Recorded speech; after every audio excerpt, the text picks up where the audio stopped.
Hello, welcome to Should I Buy This Game featuring Daitoshi. My name is Christine, and in this video I'll give you an overview of how the game is played and then share a few things I may like or dislike about the game to help you decide if you want to add Daitoshi to your collection. Here we have the game Daitoshi, and in this video I'm going to go over a bit of the gameplay and then talk about the solo mode and then things I liked and disliked about the game. So we're going to start here in the middle wheel, and this is where a lot of our actions take place. So in this game, I am this sort of turquoise person, and that's who I will be moving. Now, I just want to say the game is set up after Jem and I have finished playing the game. It starts off just by having these, and then we build it up. And you'll see during the video of how we do that. So on your turn, you're going to move one or two spaces. So I'm just going to move one each time just to show you all the different actions you can take. So the first thing you do is move. When you move, you have an option. Now, when we play two players, we have a third person out here as just sort of a placeholder. So because she is there, I have the option of spending 2 steam to remove these workers or not placing any workers at all. If she wasn't there, I could pay 1 steam to place a worker. Now I do have some yellow workers I could place. So I'm going to go here and I will pay 2 of my steam to remove these workers, leaving the spaces open for me to place somebody. I have 2 workers that were on my player's mat. So I have to decide. This one would allow me to move the bus, which I would then get 2 steam. But I think I'm going to do a couple of these other ones. So I'm going to place the yellow person here. Now when you place these, you have to do whatever color is above it. So I know I'll be placing these 2 workers. So the first one allows me to put my flag in a city where I currently don't have a flag. So I'm just going to put that here, and we will talk about the cities a little later.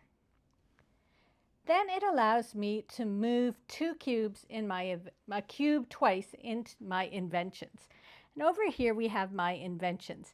Now I have 3 that are already at the end. So this is the only one I can move 2. Now you can see there's an arrow there, the arrow. So my first move is going to be that arrow, and what the arrow allows is for me to move the invention up. So the next time I go and have production, I'd be able to gain all of the rewards. And my second space is where I can gain points, and you gain whatever points is here. So in this case, I will gain 2 points, and I'm just moving my little token up too. Down here, I can remove one of my tiles. Now, we haven't fully talked about them yet, but you have some conflict tiles here. And so I'm going to remove one of these wilderness tiles, the wilderness tiles, because you want to have them fairly empty. I know I'll end up getting more water, so my water is usually in conflict. But if I can empty out any of these, I'm always looking for a way to remove some tiles. So that will get removed. Then I get to move my hat. So when I move my hat, he's now here. This allows me to move along the wilderness track. And we have the underground track, mountains, the forest, and the river. So I might move my person here. And I'm going to talk about how these tracks score a bit later in the video. So we come back. I have done my worker action, and in every area you go, you have that option to either not place a worker, to place a worker, or remove and place workers.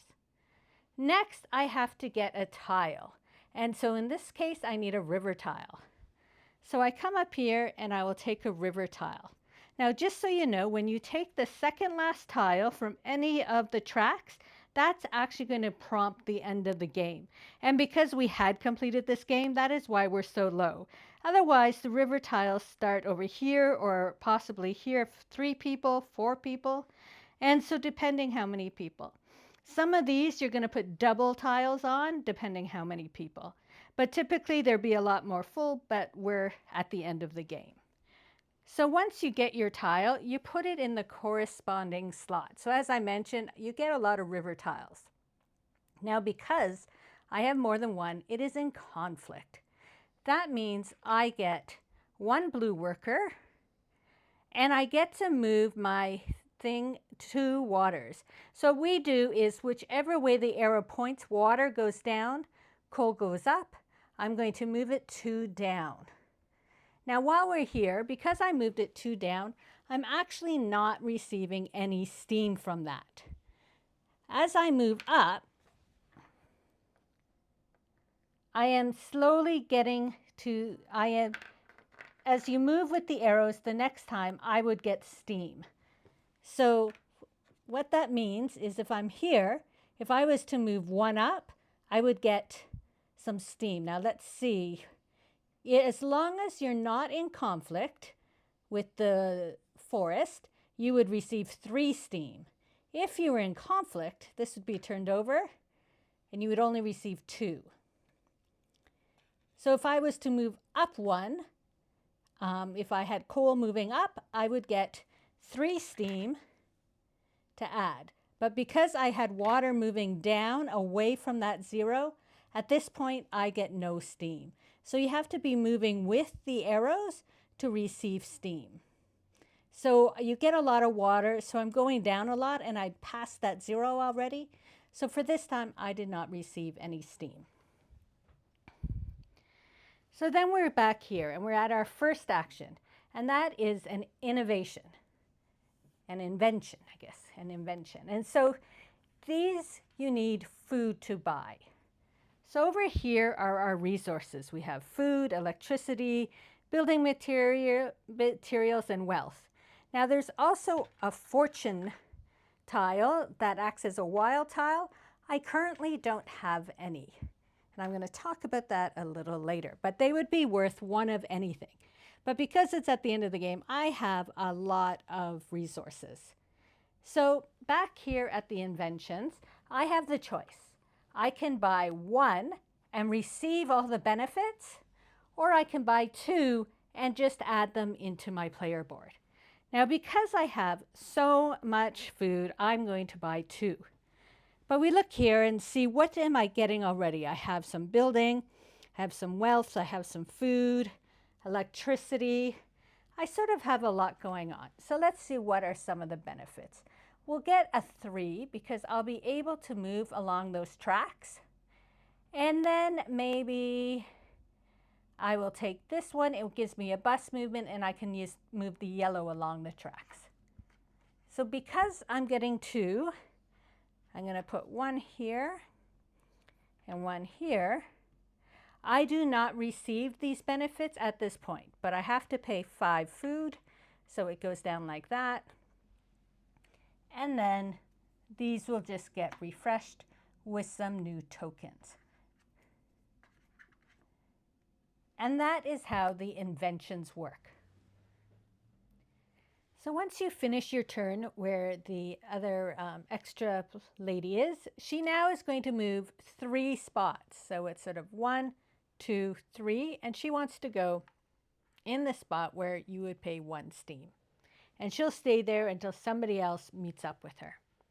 So we're going to move on to the next spot to show you how it works. And I would go here again to pay 2 steams to remove all the blue, because there is a token I am after. I happen to have a blue worker that I received the time before, and I'm going to put him here because I want to get one of those fortune tokens, which is one of these, that I would just add onto my player board. And now I could also move the bus 3 times. So it's 1, I get a steam, 2, I get a steam, and 3, I get points. And these points are depending where your ribbon is here. So it's currently at 3 points, so I would receive 3 points. And I just want to point out back here is with your hat, this is how your ribbon moves ahead. Every time you take a round with your hat and you receive here, your ribbon will move forward another notch. So now that I've done the workers, I would get this tile, I would get the worker that goes with it. I showed you how to do that already. I'm not going to show it again. But now it's time to add or build into a district. So that is what these extra tiles are here. So we have over here, I can build. The first one here, I need 2 building materials. The second one, I need 4.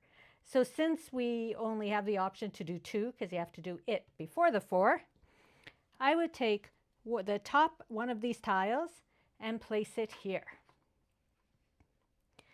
I could have placed it here as well. You can place it wherever you want on the board. And then so if I come over here, I have to pay 2 building material to do it. But I get to take one of my tiles and place it on it. So there's an open spot here, and I can place that tile there. You'll see there's an open spot here, but that we'll talk about later. You don't place a tile there. That's just one of the starting tiles. So anyway, I get to place a wilderness tile, conflict side up, and that is how you can get rid of tiles from your player board. The other thing I get to do is you get to do the conflict, which means I can move my pilgrim along the river track, and that is just moving this along another space. And that is the building component. So say we move along to the next one. So I do have a green worker, so I'm not going to remove the workers this time. I can just spend 1 worker to place a worker. But this time, we are in this zone of the mega machine. And so I have the option now, I could place my worker here, or as long as I have the matching one, which is green, I can place it over here in the mega machine. The mega machine currently allows me to move my hat, to move one of my pilgrims, and to get 3 bus movements. So if we come to the middle here, I get to move the hat. That means I get to remove one of my tokens. So I can remove this token. Now by removing this token, I'm no longer in conflict. So I had this tile that was in conflict. I can actually turn it over. Now you normally do this at the end of the turn, but just for now I'm going to do it now since we're over here, since I've removed that token. So I moved the hat. I can move any of my pilgrims along here. Maybe I'll move this guy up 1. And I get 3 bus movements. So the first one are points. I get a lightning and a steam. So again, the points, I'm still at 3. So I get 3 points. I get a lightning, and I would add a steam to my area. So that is how you can do workers when you're at the mega machine. Now, before I talk about the mega machine, when you're here, you can either do the electricity in this case or the mega machine. But for the video, I'm going to just talk about both so you can understand both. So the electricity allows you to electrify an area, and that's why these have all been sort of blue. They've been turned over and electrified. So if we go back to the one we just placed, it would allow me to receive 2 points. This bonus, the conflict bonus, which is moving my guy up 1, and a hat bonus. So I could go here, I could move my ribbon over, and I can add a flag down to a city. I'll just put it there because we haven't talked about those cities yet. And so then this would get turned over that it was electrified. And I'll just give myself 2 points there. So going forward, there's another place for a worker. Now, if you didn't want to electrify and you wanted to do the mega machine, that has to do with this area down here. Now, this worker part is only part of it, but this is how you can gain these bonus tokens. You need to spend 1 of every resource plus that wild resource. So if we come over here, the other important thing is if you notice here, there's these dots. You have to be along the dots on the trail. So this one I've already upgraded. So I can choose either this one or I can choose this one because both of them have those dots. So I would bring down each of my resources, and that is why I wanted to get that token in the last round, was because I didn't have the token to complete for this Mega Machine project. So then I could take this tile, I come over here, now there's only 4 spaces. So I'm using that tile there, and now this now becomes a bonus up here. I paid everything. I'm able to move my hat twice, and I will get one of these to put onto my card in its place. It was up, so it would go fully up like that. So I get to move my hat twice again. So this time I get to get 2 wealth, and I get to move 2 tokens too. So I would move my wealth up by 2, and I can choose some tokens to move. So I can move this one 1, which allows me to push this up, and I can move this one down 1, which allows me to get those points, which is 3. And so that is the Mega Machine. Now the Mega Machine is going to come into effect also when we're scoring points. So there is a bonus to doing it as well. Once you've done the Mega Machine, it's going to go counterclockwise 1 space. So whoever ends up in this space next gets the option of doing the Mega Machine. So we will move over here. Now I could say I don't want to place a worker out if I didn't want to. If I did, I could move twice along the water track. I would get this token and then the worker that goes with it. And now we're going to talk about the cities. So down here are the cities.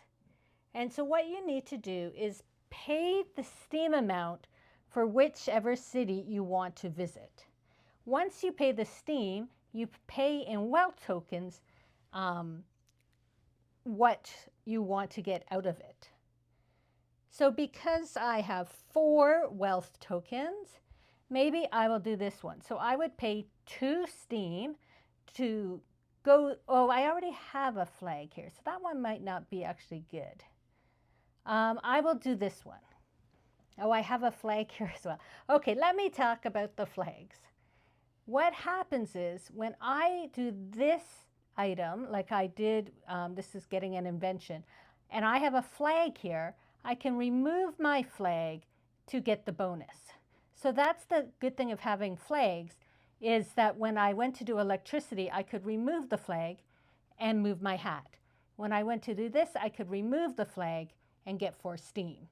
If I got one of these tokens, I could remove the flag, I could move along the red track, get a red worker and a builder. So those are the bonuses.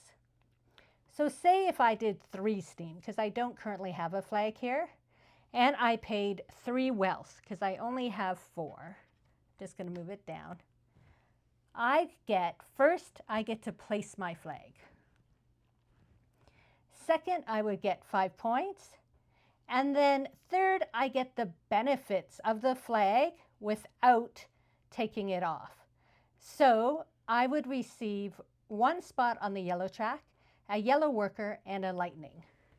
And that's just moving 1 spot on the yellow track, receiving a yellow worker, and a lightning, electricity.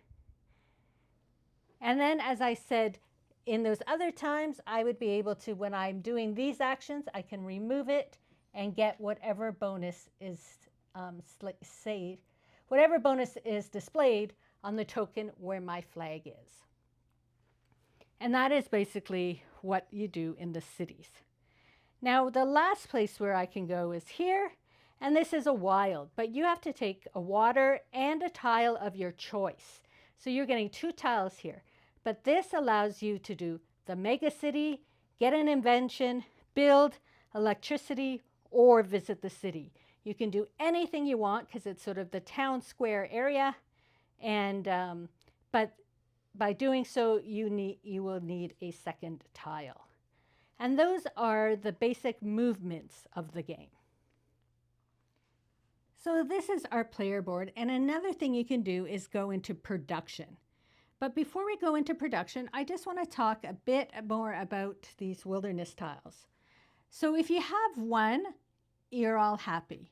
If you have two, you place it upside down, and that means you're in conflict. And that means you get the worker and either the water or the coal, as well as the conflict benefit. So in this case, I would move along the water track. Here I get a food, here I can move a token, and here I can move my bus twice. But you also get a negative. So for here, to go with the underground, I would have to flip this. And instead of having 6 workers, I would only have 2 workers. With the forest, instead of getting 3 steam, I would only get 2 steam. Then in production, instead of being able to move 2 spots, which I'm going to show you, and 1 spot when somebody else is producing, I would only receive 1 spot when I produce, and I wouldn't get to move when somebody else is producing. That's the river. And then here with the mountain, this would turn over, and it would cost a lot more to produce. And so that is why you don't want to be in conflict, because you'll get these negative effects against you. So we're always trying to find ways to, either we will go, because you end up with so many river tokens, we might always leave that one in conflict, but then try to make sure these other ones, we're removing the tiles and keeping them away so we can continue to get the higher bonuses. So now I'm going to talk about production. So you can go in production basically every other turn. And the first thing you do is you move your little wheel over. And then you work your way up. You have 3 factories. So if I want to activate all 3, I would have to pay 4, 5, 6, 7, which is the exact amount of steam I currently have. So we will pay it all. Now this one has been raised, so I get to do all the bonuses. So I would get 2 lightning. I would get 5 points now, plus 4 points. So I would receive 9 points. For this one, I would get 2 food, and then 2 points. In this one, I would get 1 wealth, 1 building, and 2 points. And so down here again in the next factory. Now, the reason there's 2 check marks there is if I'm producing, I receive it twice. But when your opponent is producing, you also can produce, but you can only do the blue check marks. You can't do the pink check marks if you're producing when your opponent's producing. So again, I would receive a lightning. Now I'm at the top of my electricity, so I would not receive any more electricity. And then the points. Here I'd be able to move my bus. I'd be able to move one of my tokens, which I'll get to in a minute, and get 2 points. So in this case, if I move my token, I'm going to receive points. So I would get an additional 2 points. I'm not adding up all my points right now. Here, I would get 2 more food. I would be able to move any person on the track I want, and I would get 3 points. Now, additionally, you get to move every token because I produced twice. Now here, the first time, I'll be able to remove a token from my board. So I could remove this token and no longer be in conflict, which would eventually turn that back over. Oh, right. So since that was in conflict, I only get to move it once. I just now got out of conflict, but that turns that over. So I can only move my things once. These are already at the end. This would move 1. And this would move 1, giving me more points. So I got a whole pile of points there that I did not add up. But when you're producing, it depends. Once you hit the arrow, this starts like this. Once you hit the arrow, they move up. Typically, when you produce, you move twice. When you produce, when somebody else produces, you only move your things once. And you receive any reward that you have the arrow. When it says points, you get whatever points is on the little token where you are. So some are 4, 3, 2. And then these, you get whatever points wherever your little ribbon currently is. Now, the other benefit of being the person producing is for every factory you can produce, you can move your pilgrim along one of the wilderness tracks that many times. So I have 3 spots. I could move a token along the wilderness track because I produced in 3 areas. And that is basically how your board works and production. Now these wilderness tracks is where the majority of your points come from. You do get points during the game like I showed you, especially during production. But at the end, you're scoring these wilderness tracks. So the underground is by where you are times how many points your ribbons are at. So mine was at 5. I'm at 2 here, so I would score 10 points for the underground track. Now the mountain tracks are where you sit times how many of your progress tracks have made it to the end in your inventions. So I have 3 progress tracks that made it to the end. I'm currently sitting at 6, so I would get 18 points. Your forest is by how many university inventions you ended up getting. I ended up getting 2. I'm at 4, so I would get 8 points. Now the river, the reason why you want to try to make it down here is because the red is negative points and the black is positive points. So first for the positive points, you score based on how many wilderness hex you don't have present. And that's why I was constantly trying to get rid of them. So currently I have 3 not present. I sit at 15, so that would be 45 points. And then this is how many areas you're in conflict. So that's those tiles I was showing you of how you would flip them over if you were in conflict. Luckily, currently I'm at 0, so I will not lose any points, but you could lose at this point up to 8 points if all your tiles were in conflict. And that's why it's very important that throughout the game, you're trying to build is important because that's a good way to get rid of tiles. When you build the next layer, you can get rid of 2 of your tiles. By moving your hat, you can get rid of tiles. By some of these worker placements, you can get rid of tiles. So you're always trying to figure out, how do I get rid of the tiles so I can so I won't be in conflict, because at the end of the game, this is where your points come in. So it's very important to understand before you start playing how you score points, because Gemma, for example, didn't end up on this track, so she couldn't score that even if she had was eligible, because she never put her token there. So 0 times whatever is still 0. So it's important to get your pilgrims on the various tracks to score points and understand where are you doing well, where can you score the most points. And the river track is important because if you're up here, you're scoring negative, a higher negative count than a positive count.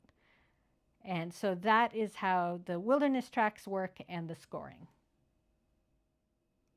Now there is a solo mode to the game, and it's based using these cards. So first you're going to take 3 or more cards depending on the difficulty level, and it's going to give you some like end of game scoring, during the game, setup, depending which 3 you randomly pick, it'll give you some things to follow.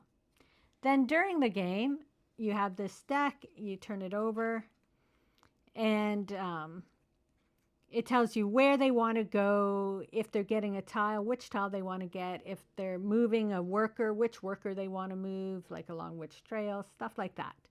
And you just sort of move them to the area. They only have 4 tiles at once, they're never in conflict, and they scored lots of points. When I did it, I sort of won, but I probably didn't do it right, so I probably lost. I probably missed points along the way because I forgot to do some of the during the game stuff and that with them. But what I like is just basically, as always, even though this time I did score points, I typically don't score the points, and I just want them coming in and being placed somewhere, as if another player was coming and placing. And then if they were placed in electricity, I would turn over one of the things. If they were placed in building, I would build a new thing. They don't pay any resources to do any of it. So I would just do the motion as if the opponent did the motion. The one other thing I just want to say about the solo mode is that this board is very long, and you have to remove these tiles for the solo player, so you're constantly getting up. You have to stand up to reach to get them, and so it's a lot of standing because every time they play, you're removing a tile for them, just like an opponent would remove a tile. But if you needed to play Daitoshi solo, there is a solo mode to follow. So overall, we really enjoyed playing Daitoshi. Now, it does take a few games to get into it. For Gemma, it took her 3 games, and she went from losing to beating me like with 60 points. She was way over there. Now, the one thing we found is typically during the game, there will be one resource that you might not be able to get as much as the others.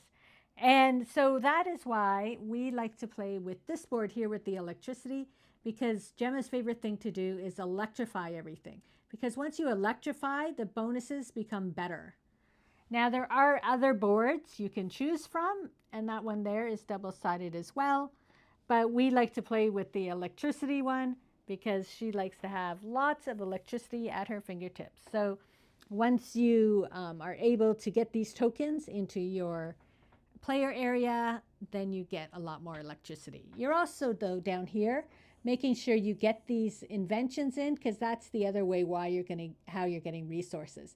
And it is good to try to get a variety of tokens. So like say one with electricity, one with building, one with wealth, maybe the bus, if you can get a food one. Because by having a variety in your player area, when you go to produce, you'll really be able to get a lot of those resources that you need to do all these different things. As I talked about in the game, by building, we're removing those wilderness tokens to try to reduce our conflict.